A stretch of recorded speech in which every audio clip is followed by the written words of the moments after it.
Developing tonight, a key suspect in the Benghazi terror attack has finally been captured. Picked up in Libya some 642 days after 4 Americans were murdered there, including our ambassador. Ahmed Abu Khatallah is now on his way to the United States for a potential trial in Washington, D.C., just like any common criminal. Why? Wisconsin Senator Ron Johnson is a member of the Foreign Relations Committee and the Homeland Security Committee. And so, Senator, that's the question. Why exactly are we bringing this terrorist who was captured abroad here onto American soil to try him in the criminal courts? Well, Megyn, again, because President Obama is going to make matters worse once again. Because President Obama made this commitment when he first took over the presidency that he was going to close down Guantanamo.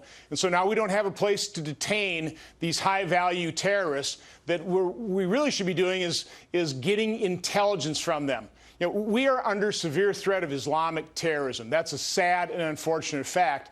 Our best line of defense against terrorism is a robust intelligence gathering capability. And when we capture these high-value targets, we need to make sure we detain them and extract every ounce of intelligence from them. You don't do that in hours or days or weeks. You do that by detaining them in a place like Gitmo. You do it over years. You relentlessly question them. They start changing their stories. They might even start trusting you a little bit. That's how you actually gather that intelligence. But this administration is simply not willing to do that because this president is bound and determined to close down Guantanamo Bay. I have no idea why. I've been down there. It's a first-class facility. These people are treated humanely. They're treated beautifully, quite honestly. Well, now the guy's going to be Mirandized at some point. He's going to assert his rights. The administration points out that we've done this with other terrorists, and it's worked out okay. The Times Square bomber, the underwear bomber, both of those guys were here in the United States. They weren't captured in Libya, but they're dragging this guy back here to face a trial, the same as any, criminal who's arrested on the streets of Detroit would be brought into federal court. Megyn, we don't know what intelligence we didn't get from the underwear bomber or the Times Square bomber. We don't know that. And listen, I want to bring these people justice too, but if I had to choose between a successful prosecution and getting intelligence that saved Americans' lives, I would vote for the intelligence, and I think that's what we need to do in the current situation. All right, let me ask you this, because today the president said, I've made it a priority to bring justice to those who perpetrated the Benghazi terror attack ever since it happened. Meantime, it's been years that we've been looking for this guy, and despite the fact that the administration couldn't seem to find him, the New York Times found him a couple of years ago sipping a strawberry frappe. This guy who's been arrested tonight, our own Greg Palkot interviewed him a couple of years ago. It's no problem for reporters to find him, and yet the administration today says, no resource was lost. We were after him. This has been a priority, and this came up at a State Department briefing today when our own James Rosen questioned the State Department spokesperson Jen Psaki. Listen.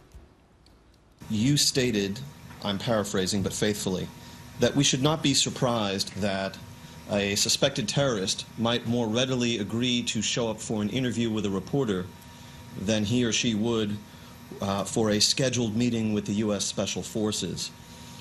And respectfully, I submit to you that that is not properly framing the question. The question being put to you, it seems to me, is why U.S. Special Forces couldn't have an unscheduled meeting. There are reasons why individuals, including terrorists, meet with reporters to gain more attention for their issues or their agenda. Following your own logic, the next question to be propounded to you is, why didn't we pose as a reporter to capture him then? Well, we appreciate your view. If you're volunteering yourself for future endeavors, we'll take that into account. You're not answering the question of why a reporter was able to get within 6 inches of this guy and U.S. Special Forces weren't for more than 2 years. What is the answer to that? And still none was forthcoming. Senator, your view on it? Well, it certainly wouldn't be because the U.S. Special Forces aren't an excellent force that, if given the directive to do so, would have probably done it. Listen, I don't know the exact details. I'm glad that we got Abu Khatallah finally arrested. That's a good thing. We need to bring the other terrorists to justice.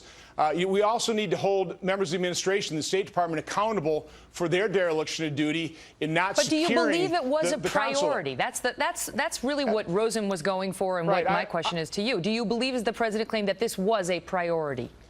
It certainly doesn't look like it was a top priority. Let's face it, 642 days, it took us that long.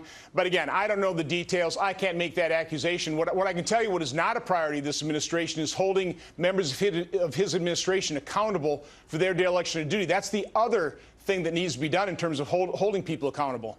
Senator Johnson, thanks for being here. Have a great night. You too. Well, new